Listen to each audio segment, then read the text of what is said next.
UP politics का खरमास खत्म। अभी मुक्तेश्वरानंद और विपक्ष पर योगी का लफ्ज़ हाथ।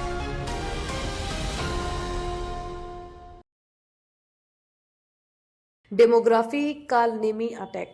उत्तर प्रदेश के राजनीति में चुनावी माहौल बनता दिखने लगा है। खर मास खत्म होने के साथ ही प्रदेश की राजनीति गर्माती नजर आ रही है। एक तरफ भारतीय जनता पार्टी धर्म और विकास के मुद्दे के साथ चुनावी मैदान में उतरने की तैयारी में है। सीएम योगी आदित्यनाथ का नारा एक रहेंगे तो सेफ रहेंगे विपक्ष पर भारी पड़ता दिख रहा है। वहीं नए साल में विकास योजनाओं को जमीन पर उतारकर योगी आदित्यनाथ सरकार माहौल को अपने पक्ष में मोड़ने की कोशिश में है। धर्म के नाम पर बीजेपी वोट बैंक का ध्रुवीकरण अपनी तरफ से ना कर सके, इसलिए विपक्ष की भी तैयारियां शुरू हो गई हैं। इस क्रम में प्रयागराज माघ मेला 2020 में ज्योतिष पीठ के शंकराचार्य स्वामी अवि मुक्तेश्वरानंद सरस्वती के मुद्दे को खूब गरमाया जा रहा है। दरअसल प्रयागराज माघ मेले के दौरान मौनी अमावस्या स्नान पर्व के मौके पर संगम नोस तक पालकी से जाने से रोकने के मुद्दे को खाता गरमाया जा रहा है।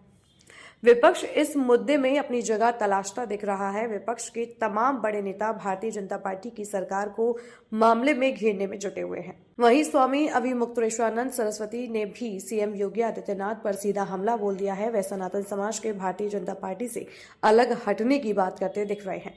विपक्ष इस पूरे विवाद में भाजपा की योगी सरकार को घेरकर 2027 की राह को मुश्किल बनाने की कोशिश में है। शंकराचार्य का स्थान हिंदू धर्म के सर्वोच्च नेता के तौर पर माना जाता है। ऐसे में माघ मेला प्रशासन के नोटिस का मुद्दा गर्म है। एक सन्यासी के लिए, एक संत के लिए धर्म और राष्ट्र से बढ़कर के कुछ नहीं हो सकता। यही उसके जीवन का ध्येय होना चाहिए।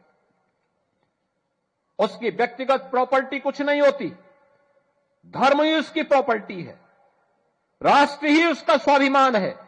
अगर कोई राष्ट्रीय स्वाभिमान को चुनौती देता है तो हमें खुल करके उसके सामने आकर के खड़ा हो जाना चाहिए, उसकी चुनौती का मुकाबला करने के लिए खड़ा होना चाहिए। कोई धर्म के खिलाफ आचरण करता है, क्योंकि ऐसे तमाम कालनेमी होंगे जो धर्म की आड़ में सनातन धर्म को कमजोर करने की साजिश रच रहे होंगे। हमें उनसे सावधान होना होगा, उनसे सतर्क रहना होगा। अगर हम सतर्क हैं तो कोई आने वाले समय में हमारी जो यात्रा चल रही है, आज भारत एक नई आभा के साथ आगे बढ़ रहा है। देख रहे हैं ना, दुनिया में जब हलचल है, अराजकता है, अव्यवस्था है, लोग लड़ रहे हैं आपस में, तब भारत एक शानदार यात्रा के साथ आगे बढ़ रहा है। आप सोचो, इस शानदार यात्रा नहीं होती तो प्रयागराज में मौनी अमावस्या के दिन मात्र माघ मेला है, कुंभ नहीं है। कल यानी 18 जनवरी को मौनी अमावस्या के दिन 4.5 करोड़ श्रद्धालु वहां आकर के संगम में आस्था की डुबकी लगाया है। 4.5 करोड़।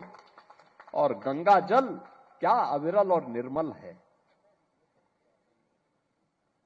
हमारा दायित्व बनता है कि हम हर उस प्रतीक को सम्मान दें जो हमारे ऋषि मुनियों ने, संतों ने, शास्त्रों ने जिसके लिए हमें प्रेरित किया। किसी को क्या क्या अधिकार मिल सकता कि हमारी देवतुल्य नदियों को प्रदूषित करे, उनकी अविरलता को दूषित करे, बाधित करे। हमें किसी को अधिकार नहीं देना चाहिए।